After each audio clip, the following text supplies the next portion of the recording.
এখন আমরা সমাধান করব যে প্রশ্নটা, Comilla board, Chattogram board, Barishal board, এই তিন বোর্ডে 2018 সালে আসছে, ঠিক আছে? তিন বোর্ডে 2018 সালের প্রশ্ন। তো দেখো এখানেও কিন্তু যে মূলধনের উৎস কয়টা দেওয়া আছে? তিনটা। মূলধনের পরিমাণ দেওয়া আছে, এটা কি দেওয়া আছে? মোট মূলধন নাকি? আচ্ছা, আগে গ নাম্বার প্রশ্ন দেখি আমরা। সবসময় গ নাম্বার প্রশ্ন দেখব আগে। কি বলছে? কোম্পানির সাধারণ শেয়ারের ব্যয়। তাহলে সাধারণ শেয়ারের ব্যয় দেখি। সাধারণ শেয়ারের ব্যয়তে আমাদের এই মূলধনের পরিমাণগুলো কি লাগবে? না, লাগবে না। কি লাগবে আমাদের? এই যে প্রতিটি শেয়ারের দামটা। আচ্ছা পড়ো। প্রতিটি সাধারণ শেয়ারের বিক্রয় মূল্য কত টাকা? 50 টাকা। এই বিক্রয় মূল্যকে আমরা কি দ্বারা প্রকাশ করি? পিও বা এনএসবি নাকি? যেটা আমরা লিখি। শেয়ার প্রতি প্রত্যাশিত লভ্যাংশের পরিমাণ কত টাকা? 5 টাকা। প্রবৃদ্ধির হার কত পার্সেন্ট? 5%। এখন প্রত্যাশিত মানে কি বলতো? প্রত্যাশা মানে কি?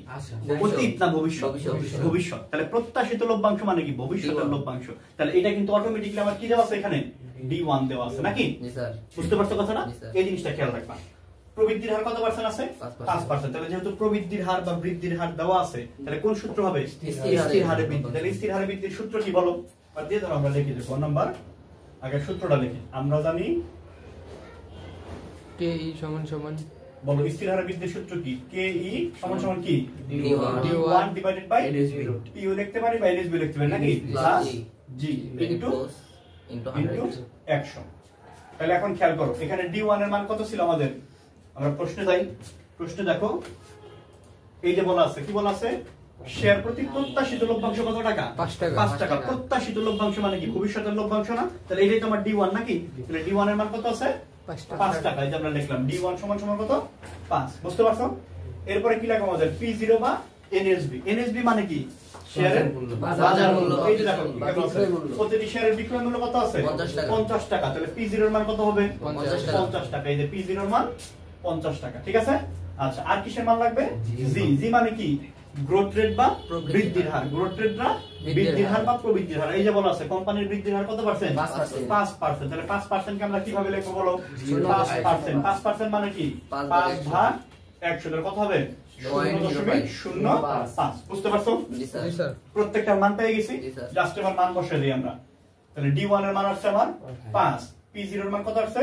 50 প্লাস বৃদ্ধির হার 0.05।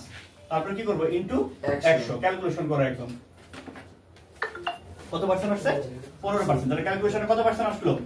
15%। বুঝতে পারছো এই পর্যন্ত?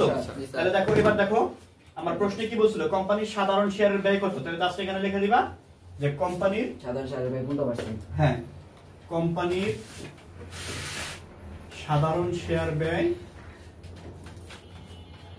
সাধারণ শেয়ার ব্যয় কত পার্সেন্ট বেড়েছে? 15%। বুঝতে পারছো? এইটুকুতে ঠিক পারবা না? জি স্যার। আচ্ছা, তুলে নাও। এবার গ নাম্বার প্রশ্ন বলছে রবি কোম্পানির কোন উৎস থেকে অর্থ সংগ্রহ করবে? তাহলে এখানে রবি কোম্পানির কয়টা উৎস আছে? তিনটা। এখন কোন উৎস থেকে অর্থ সংগ্রহ করবে এই কথাটা যদি বলে, এটা কোম্পানির জন্য বলছে না? এখন কোম্পানির জন্য যদি বলে কোন উৎস থেকে মূলধন সংগ্রহ করা তার জন্য লাভজনক বা সে করবে, তাহলে মূলধনের যতগুলো উৎস আছে আমরা প্রত্যেকটার ব্যয় নির্ণয় করব। যেটার ব্যয় কম হবে সেটা কোম্পানির জন্য ভালো না? আর যদি কোনো বিনিয়োগকারীর কথা বলে যে সে কোন জায়গায় বিনিয়োগ করবে, তাহলে যেটা বেশি হবে সেখানে বিনিয়োগ করবে। কারণ বিনিয়োগকারী মানে কি? যে টাকাটা পাবে, তাহলে পাওয়ার বেলা কি বেশি পাইতে চায়, আর কোম্পানি কি করবে? টাকাটা দিবে, তাহলে দেওয়ার বেলা কি করতে চায়? কম দিতে চায়। তাহলে এখানে রবি কোম্পানির কথা বলে দিছে। তাহলে আমরা তিনটা মূলধনের কি বের করব? ব্যয় বের করব। এখন দেখো সাধারণ শেয়ারের ব্যয় তো আমরা বের করছি। কত পার্সেন্ট বের করছি আমরা? 15%। এরপরে কি আছে? অগ্রাধিকার শেয়ার 10%। অগ্রাধিকার শেয়ার খেয়াল করো, এখানে কি অগ্রাধিকার শেয়ারের কোনো কিছু বলা আছে? বলা আছে? বলা নাই। তাহলে বলা না থাকলে অগ্রাধিকার শেয়ারের ব্যয় কত পার্সেন্ট হবে? এই যে 10% আগে যা ছিল তাই। তাহলে অগ্রাধিকার কত পাইলাম? 10%। দুইটা পেয়ে গেছি না? আরেকটা কি দেওয়া আছে? 13% ঋণ। এখন এই যে ঋণের কর হার দেওয়া আছে, তার মানে কি? কর সমন্বিত ঋণ মূলধনের ব্যয় বের করতে হবে। ওইটা বের করলে আমরা দেখব কোনটার কম হয়। যেটা কম সেটা রবির জন্য ভালো নাকি? তাহলে এখন বলো কর সমন্বিত ঋণ মূলধন ব্যয়ের সূত্র কি মনে আছে তোমাদের? জি স্যার। এই যে আমরা ঘ নাম্বার দিলাম। আগে আমরা অঙ্কটা করে নিই। ঘ নাম্বার দিয়ে লিখলাম আমরা জানি কর